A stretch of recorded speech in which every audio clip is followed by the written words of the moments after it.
IT의 신! 아신 여러분 안녕하십니까? 새해 복 많이 받으세요. 설날이죠? 네, 여러분들 가족들과 함께 행복한 명절 보내고 있으신지 모르겠습니다. 꼭 그래야만 합니다. 네, 간단하게 홍보 말씀. 다음 주 화요일부터 11기 실전 투자 스터디를 시작합니다. 혹시나 지금이라도 관심 있으신 분들은 빨리 신청해 주시면 좋을 것 같아요. 댓글 상단 링크를 통해서 신청해 주시면 좋겠습니다. 네, 오늘은 핫한 반도체 유리기판에 대해서 좀 설명드리도록 하겠습니다. 보통 이제 업사이클의 마지막이 기판인데, 제가 지난 사이클이 끝나면서 반도체 유리기판이 좀 어정쩡하게 끝나서 만약에 이후에 다시 업사이클이 오면 유리기판 쪽이 다시 한 번 더 주목을 받을 수 있을 거다라고 말씀드린 적이 있어요. 네, 그래서 계속해서 모멘텀은 결국 HBM 같은 AI 쪽 밸류 체인도 계속해서 관심을 가져야 되고, 유리기판. D램 쪽은 이제 테크 마이그레이션. 그리고 이제 온 디바이스 AI. 여기는 이제 또 테스트 소켓도. 소켓 쪽을 관심을 가질 만한데, 그리고 이제 삼성 파운드리 포함해서 ASIC 쪽이 계속 좋다 보니까 IP 쪽이나 DSP 쪽이 계속해서 관심을 갖는 이런 형국입니다. 그런데 이쪽이 최근에 보면 아무래도 IP, DSP 쪽하고 유리기판 쪽이 제일 탄력이 좋은 것 같아요. 이쪽 기업들이 사실 뭐 실적은 없지만 실적은 별로 안 나오지만 수급이 비어있고 수급이 라이트하고 말랑말랑하죠. 그러다 보니까 이제 탄력은 굉장히 좋은 것 같습니다. 이걸 가지고 이제 밸류에이션 가지고 막 이야기하시면 제가 할 말은 없습니다. 네. 이걸 뭐 밸류에이션 가지고 따질 수는 없지만 어쨌든 시장에서 가장 핫하게 보는 모멘텀이기도 하고요. 그리고 최근에 이제 엔비디아도 블랙웰 쪽이 계속해서 발열 이슈가 있고요. 발열 이슈가 있고, 그리고 이제 실리콘 포토닉스라는 새로운 기술이 뉴 기술이잖아요. 뉴. 네, 그렇죠? 그러다 보니까 이게 결국 반도체 유리기판하고 다 직결이 돼 있다라는 거죠. 직결이 돼 있습니다. 그래서 아무래도 시장에서 좀 더 관심을 받을 수밖에 없고요. 그리고 지금 이 유리기판 같은 경우는 인텔이 뭐 직접 내조하고 있고, 이제 TSMC도 이쪽을 CPO라는 코포토닉스 옵틱스라는 기술을 통해서 속도를 내고 있고요. 당장 이제 올해부터 샘플 제품이 나오니까. 그리고 이제 SKC 앱솔릭스가 올해부터 이제 제품이 나오잖아요. 삼성전기도 여기 이제 뛰어들었고, 그리고 기존에 플립칩 BGA 쪽으로 하던 이쪽의 강자가 이비덴이나 신코 같은 회사들이죠. 그리고 유니마이크로, 이런 회사들도 다 관심을 보이고 있단 말이에요. 이비덴이나 신코 같은 경우는 투자를 이제 결정을 한 거고요.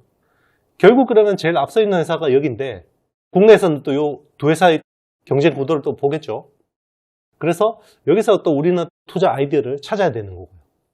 일단 SKC 앱솔릭스 같은 경우는 TGV라는 공정하고 AVF, 그러니까 아지노모토 빌드업 필름, 요거는 이제 플립칩 BGA하고 뭐 거의 비슷한 공정입니다.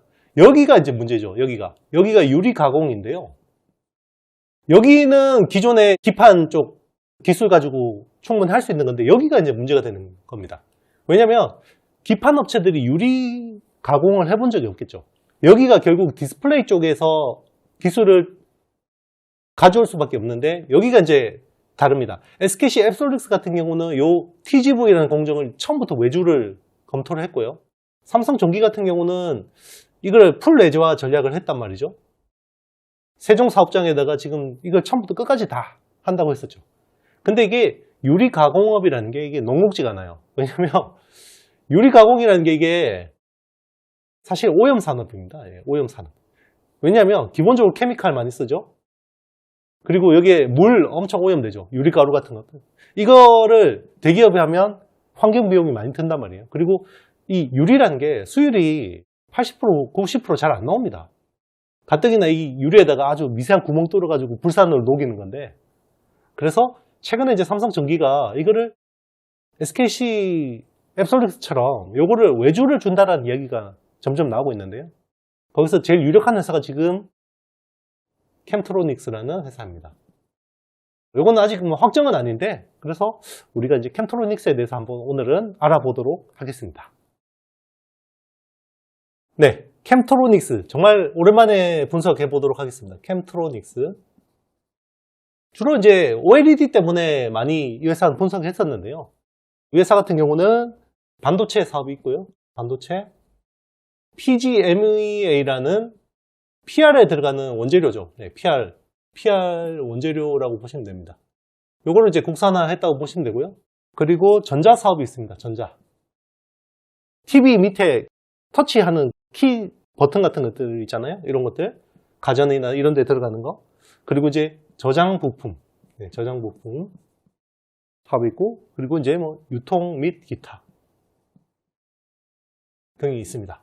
반도체 같은 경우는 작년에 한 280억 정도 했고, 올해는 한 360억 정도로 예상이 되고 있습니다. 전자 사업이 이제 거의 주력인데요. 여기가 이제 작년에 한 4천억, 올해는 한 4,450억 정도로 추정이 되고 있습니다. 저장 부품은 작년에 한 370억, 올해는 한 410억 정도를 예상하고 있고요. 유통 이쪽은 1,660억, 올해는 1,800억 정도를 예상하고 있습니다. 이 회사 같은 경우는 지금 신규 사업으로 굉장히 많은 신성장 동력을 확보를 하고 있는데요. 네, 신성장 동력을 확보하고 있는데, 일단은 이제 8세대 OLED, 요거는 이제 애플 향이죠. 네, 삼성 디스플레이 통해서 요게 이제 OLED C각 쪽을 지금 진행하고 있고, 그리고 이제 애플이 이제 폴더블 곧 한다고 하니까 폴더블 하이브리드 싱글레스 이런 쪽도 지금 준비를 하고 있고요. 그리고 이제 뭐 반도체 노광에 PR에 들어가는 PGMEA라는 이쪽도 이제 키우고 있고요. 그리고 또 하나 유리기판 TGV 가공 이쪽을 하고 있습니다. 그래서 이쪽이 지금 이제 아직은 좀 먼 이야기이긴 하지만 삼성 전기의 또 정책 방향에 따라서 이게 이제 굉장히 곽광을 받을 수도 있겠다, 이런 생각을 하고 있습니다. PGMEA 같은 경우 지금 한 600억 정도의 캐파를 확보를 한 상태고요. 추가 고객 승인들 받고 있고, 요거는 이제 애플의 영업을 삼성 디스플레이가 어떻게 잘 해오느냐에 따라서 굉장히 많이 달려있다, 이렇게 보시면 됩니다. 작년 실적은요, 작년은 매출 6,280억, 영업이익은 540억 정도를 전망하고 있습니다. 오늘 날짜 1월 21일자 기준으로 시총은 3천억 정도를 기록 중입니다. 이익 나오는 데 비해서 굉장히 밸류는 매력적이라고 보고 있습니다. 25년 올해 목표치는 매출 6,800억, 영업이익은 650억 정도를 보고 있습니다. 실적이 뭐 드라마틱하게 좋아지진 않지만 밸류 매력은 있고, 여기에 이제 이런 모멘텀들이 좀 있다, 이런 걸 이제 투자 포인트로 봐주시면 좋을 것 같습니다. 네, 캠트로닉스 같은 경우는 8세대 OLED C각 라인 같은 경우는 작년 말에 어느 정도 이제 준공이 된 걸로 파기되고 있고요. 그리고 이제 AI PC 쪽이 마이크로소프트가 코파일럿 플러스를 다시 또 재정비해서 이쪽을 또 강화하고 있으니까요. 자, 온디바이스 AI가 되면 결국 저전력이 중요한데, 그럼 반도체나 디스플레이에서 전기 소모가 적어야 됩니다. 그러면 OLED 대면적 디스플레이의 또 활용도가 높아질 수 있다고 보고 있습니다. 그래서 뭐 올 하반기에는 이제 8세대 하이브리드 C각 쪽에 이제 매출이 나올 거라고 기대하고 있고요. 그리고 이제 PR용 원소재인 PGMEA 같은 경우는 매출을 또 고객 승인을 추가로 진행하고 있으니까 좀 기대를 해볼 만하지 않냐 생각합니다.